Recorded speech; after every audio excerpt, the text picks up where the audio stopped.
सुनंदा जी। राधे राधे। राधे राधे महाराज जी। महाराज जी, यदि जप करते समय संख्या भूल जाए या 108 से अधिक हो जाए तो कोई ऐसा? कोई नहीं, वो तो भगवान गिनते हैं संख्या। ये तो अपने मन लगाने की बात है। नहीं, हम लोग जैसे है ना, कोई माला कोई काउंटर कुछ नहीं रखते। जैसे देहाती भाषा में कहते हैं ना, धुआंधार जपते। तुम गिन लो, हे प्रभु तुम गिन लो, कितने जपे वो तुम गिनो, हिसाब तुम्हें देना है। कोई हमें हिसाब करना है क्या? हिसाब तो आपको करना है। और आप हमारी श्वासों में बैठे हो, आप हमारे हृदय में बैठे हो, गिन रहे हो। जब शुरुआत भजन की जाती है तो संख्या से ज्यादा मन लगता है। आज 50,000 नाम जप किया, आज 60,000 नाम जप किया, तो हमारा मन और लगता है। बकाया सही मात्रा में गणना तो भगवान कर रहे हैं। आप अगर भूल चूक कर रहे हो गणना में तो उसकी चिंता मत करो, भगवान देख रहे हैं, भगवान उसकी पूर्ति करेंगे। आशीष जी दिल्ली से। श्री हरिवंश महाराज जी। महाराज जी, आपकी अनंत कृपा है। जब से मैं आपसे जुड़ा हूं, जीवन में अनेक सकारात्मक परिवर्तन हुए हैं। आपके द्वारा दी गई दिनचर्या को अपने जीवन में उतारने का भी प्रयास कर रहा हूं। जो दिनचर्या पहले 1-1.5 घंटे में हो जाती थी, अब उसमें और ज्यादा समय देने लग गया हूं। महाराज जी, क्या मैं सही दिशा में आगे बढ़ रहा हूं? हमारी प्रार्थना है कि अगर गृहस्थ में हो तो एकांत में बैठकर ज्यादा समय देना उचित नहीं है। कार्य करते हुए भगवान का चिंतन करना उचित है। मान लो आप 1.5 घंटे की जगह 4 घंटे बैठने लगे, उस पर हम राजी नहीं है। बैठना आवश्यक नहीं है। हम कह रहे हैं 10 मिनट आप ठाकुर जी की सेवा करो, इसके बाद 24 घंटे अपने कार्य में रत रहो। जो जहां तैनात हो, जो जहां कार्य कर रहे हो, किसानी, व्यापार, नौकरी, अपनी नौकरी को पूजा समझो और अंदर से भगवान का नाम स्मरण करो। इससे बढ़िया साधना नहीं हो सकती। अगर आप 1.5 घंटे बैठे तो शेष समय आपको लगेगा मैंने तो पूजा कर ली है। नहीं, हमारी पूजा ऐसी नहीं होनी चाहिए। हमारी पूजा हर समय होनी चाहिए, हर श्वास हमारी पूजा होनी चाहिए। हम कार्य करते हुए भगवान का मंगलमय नाम जप करें और ईमानदारी से अपने कार्य को पूरा करें। यही सबसे बड़ी पूजा भगवान की है। गृहस्थी में बात अच्छे से समझ लेनी चाहिए कि बैठ करके आसन में पूजा करना, कभी समय मिले तो कर लो, नहीं तो किसान हो, व्यापार हो, जो भी नौकरी आप कर रहे हो, आप उसी को पूजा मानिए और खूब नाम जप कीजिए। नाम जप जरूर कीजिए तो आपकी सच्ची पूजा हो रही। समय मिले तो वो भी पूजा कर लो और समय ना मिले तो उसके लिए असंतुष्ट नहीं होना कि हमारी पूजा नहीं हुई। तुम्हारी पूजा हो रही। फावड़ा चल रहा है, राधा राधा, एक एक फावड़ा में नाम जप करो। तुम्हारे जैसा कौन संत होगा जो भगवान का नाम जप करते हुए मेहनत करके कमाता है, परिवार का पोषण करता है, साधु महात्माओं की सेवा करता है, गौ ब्राह्मणों की सेवा करता है, समाज की सेवा करता है। उससे बड़ा त्यागी संत और कौन हो सकता है, जो खुद मेहनत करके सब कुछ दूसरों को अर्पित करता है। तो ऐसे चलो, गृहस्थी में ऐसे चला जाता है। सौरभ कुमार अग्रवाल। राधे राधे महाराज जी। राधे राधे महाराज जी। महाराज जी, मैंने देखा है कि कई बार बहुत ही सज्जन और धार्मिक व्यक्ति भी बुढ़ापे में कष्ट झेलते हैं क्योंकि उनके बच्चे धर्म के मार्ग पर नहीं चलते, जबकि उन्होंने अच्छे संस्कार दिए। ये नई खेती, लेकिन पुरानी उन्होंने खेती जो की है उसको भोगना पड़ता है। जो पुराने कर्म किए हैं उनको भोगना पड़ता है, इसीलिए बुढ़ापे में उनको कष्ट मिलता है। तो अगर हम आज अव्यवस्था में हैं, दुख में हैं और धर्म से चलते रहे तो कल हमने वो कर्म किया है जो हमें दुख दिखा रहा है। तो इसलिए सोचने विषय नहीं है, सोचने विषय कि अब हमारा नया कर्म न बिगड़ पावे। अब हमारा कर्म न बिगड़ पावेगा तो हमारी बन जाएगी, नहीं तो भोगना पड़ेगा, अवश्य भोगना पड़ेगा। जवानी बहुत होश में बितानी चाहिए। अगर जवानी में अपराध बन जाते हैं तो ये फिर बुढ़ापे में भोगने पड़ते हैं, फिर आगे जन्म भी भोगने पड़ते हैं। तो यौवन अवस्था एक तूफान अवस्था है।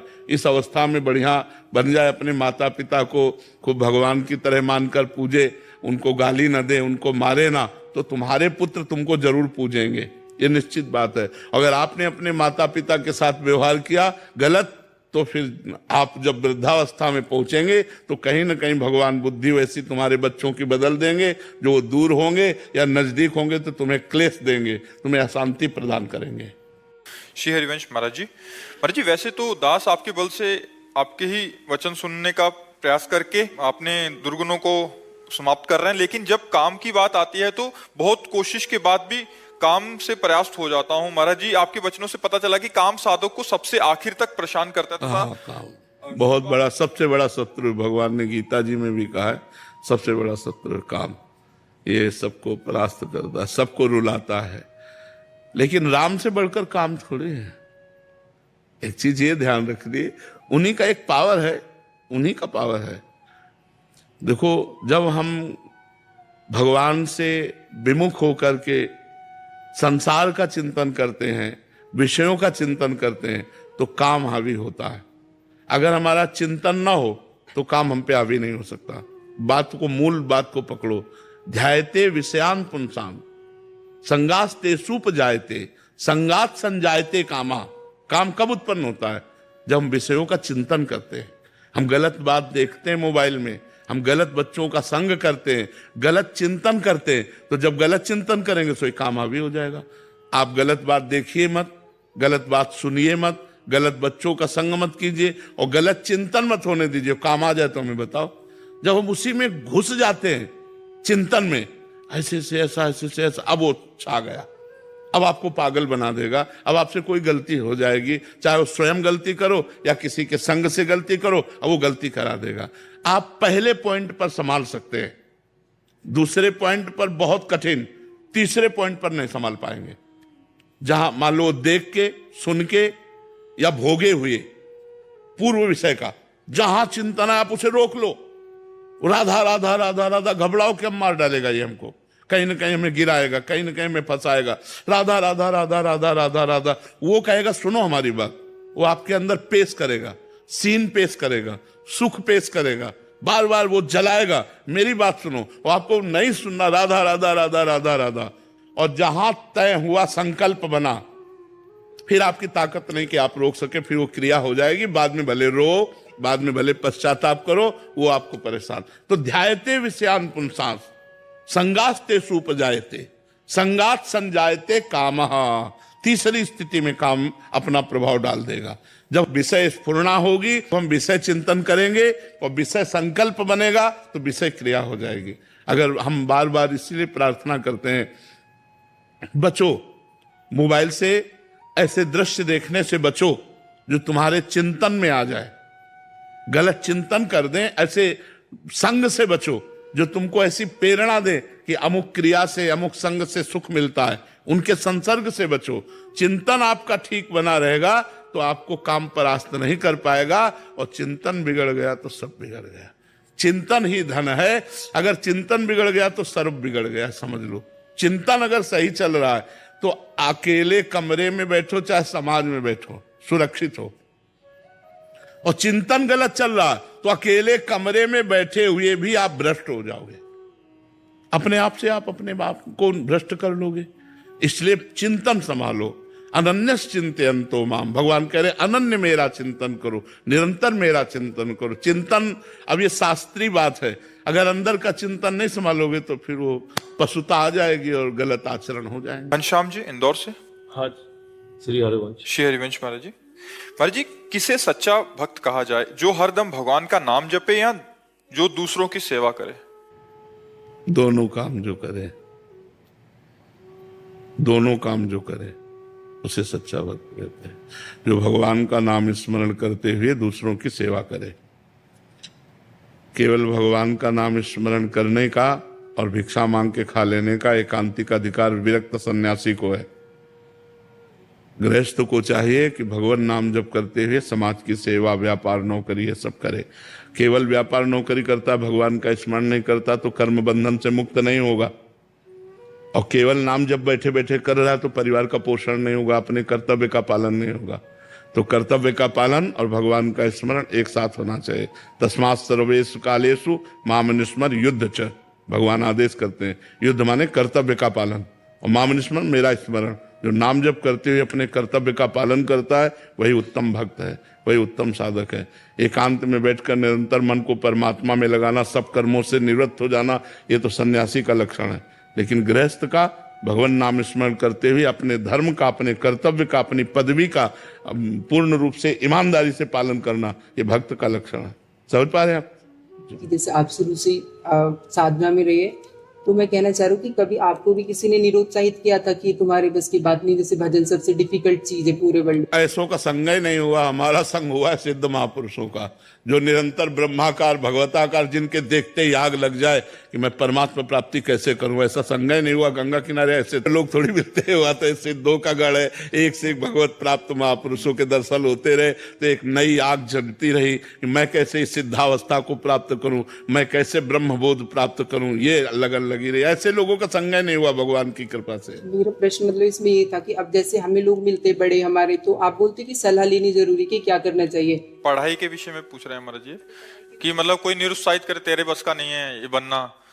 नहीं, ऐसे नहीं मानना चाहिए। नहीं, आप सब कुछ बन सकते हो, आप सब कुछ कर सकते हो। जब हमें मनुष्य जीवन मिल गया तो हम कुछ भी कर सकते हैं, बहुत अच्छा कर सकते हैं, बहुत बुरा भी कर सकते हैं। तो हमें अच्छा सोचना चाहिए, किसी के निरुत्साहित करने से नहीं, किसी के निरुत्साह, अपने उत्साह को भगवान से जोड़ना चाहिए। तभी कह रहे हैं भगवान से कनेक्शन रखो। भगवान से अगर हमारा संबंध है तो लोगों के निरुत्साहित करने से नहीं होता। मतलब जब आप हमारी अवस्था में थे 20-21 में, तो आपकी मानसिक स्थिति क्या थी अपने लक्ष्य को लेकर? भगवान की प्राप्ति, केवल भगवान की प्राप्ति, केवल भगवान। हम तो 13 वर्ष की अवस्था से घर से निकले। हम हमारे जब गुरु आश्रम में रेख हल्की हल्की आ रही थी मुझ के, तो देखो पक गए। एक ही लक्ष्य था भगवान की प्राप्ति, बस। हम घर से निकले थे तो एक ही लक्ष्य था भगवान की प्राप्ति, मुझे भगवान मिल जाए, बस, और कुछ नहीं। और हमें पता ही नहीं था संसार के भोगों का, उस समय तो पता ही नहीं था, क्योंकि गांव में पैदा हुए।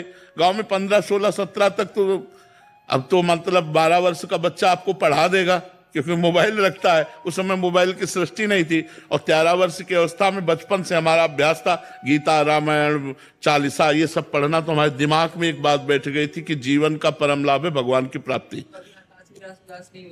नहीं, कभी कभी जैसे ऐसी स्थितियां आई हैं तो भगवान ने तुरंत चमत्कार दिखाया है, भगवान ने तुरंत हमारे मन को घसीटा है। जैसे कई बार निराशा आई कि मतलब ऐसी परिस्थिति, इतना कष्ट सह रहा हूं, फिर भी कुछ अंदर अनुभव में नहीं आ रहा है, बड़े उदास हुए, खिन्न, तो कोई न कोई संत आ गए और ऐसा उपदेश किए कि एकदम मन में फिर उत्साह हुआ, फिर आगे बढ़े, फिर आगे बढ़े। अब तो कोई ना उत्साह की ना निरुत्साह की, इनका कोई महत्व नहीं रह गया। अब उत्साह का भी और निरुत्साह का कोई महत्व नहीं रह गया। चाहे मन विषाद युक्त हो या हर्ष युक्त हो, इससे कोई संबंध नहीं रह गया। अब तो मतलब भगवान की केवल अपार कृपा में डूब रहा हूं। नहीं तो शरीर को लेकर के अगर हम वर्णन करें तो कष्ट ही कष्ट है। तो हम अब वो यही तो मजा है, मनुष्य जीवन का यही मजा है कि मृत्यु का दुख भोगते हुए भी ताल ठोक के निकल जाए, हर कष्ट सहते हुए मुस्कुरा के निकल जाए। यही तो मस्ती है, और किसी मस्ती सही हम जितेंद्रियता, भगवान का चिंतन, यही मजा है। मजा ये है कि अपने आप में अपने आप से संतुष्ट रहो। शरीर बीमार है तो बीमार रहने दो, क्या फर्क पड़ता है। निकुंज अग्रवाल जी मथुरा से। राधा वल्लभ श्री हरिवंश महाराज जी। महाराज जी, मैंने आपके सत्संग में प्राय कई बार सुना है कि हमें अपने जीवन में भजन करते रहना चाहिए, भजन से सब कुछ प्राप्त हो सकता है। महाराज जी, मेरा प्रश्न है कि भजन का वास्तविक अर्थ क्या है? महाराज जी, क्या भजन और नाम जप एक ही होता है? वैसे भजन का तात्पर्य होता है भगवत भाव में भर करके ठाकुर सेवा, समाज सेवा, माता पिता की सेवा, परिवार की सेवा, इसे भजन कहते हैं। और जो नाम, उसे जप कहते हैं, सुमिरन कहते हैं, चिंतन कहते हैं। इसीलिए महान ज्ञानियों में अग्रगण्य श्री हनुमान जी महाराज कहते हैं, कहा हनुमंत विपति प्रभु सोई, जब तो सुमिरन भजन न होई। 2 शब्दों का प्रयोग किया, सुमिरन नाम जप और भजन सेवा। नाम जप करते हुए समाज की सेवा, परिवार की सेवा। इसे ही गीता में भगवान जी कह रहे हैं, सर्वदा सर्वकालेषु माम निस्मर युद्ध च, मेरा स्मरण करते हुए युद्ध रूपी भजन कर। भजन मतलब सेवा, कर्तव्य का पालन करना, ये भजन के अंतर्गत आता है। और नाम जप, ये सुमिरन, चिंतन, स्मरण, जप, इसके अंतर्गत आता है। किसका प्रश्न है, समझ पा रहे हो? हाँ, शरीर से खूब सेवा करें। हमारे ये तीनों पवित्र होने चाहिए, तन, मन और धन। तन सेवा से पवित्र होता है, मन सुमिरन से पवित्र होता है, और धन दान से पवित्र होता है। शोधन धन्य प्रथम गति जाकी। भगवत भक्तों की सेवा, संत सेवा, समाज सेवा, बीमारों की सेवा, गौ सेवा, विप्रों की सेवा, इससे धन पवित्र होता है। और तन से माता पिता की सेवा, शास्त्र आज्ञा के अनुसार कर्तव्य कर्म का पालन करना, और मन भगवान के सुमिरन में, तो तन मन धन तीनों पवित्र हो गए, वो भगवान को प्राप्त हो जाता है।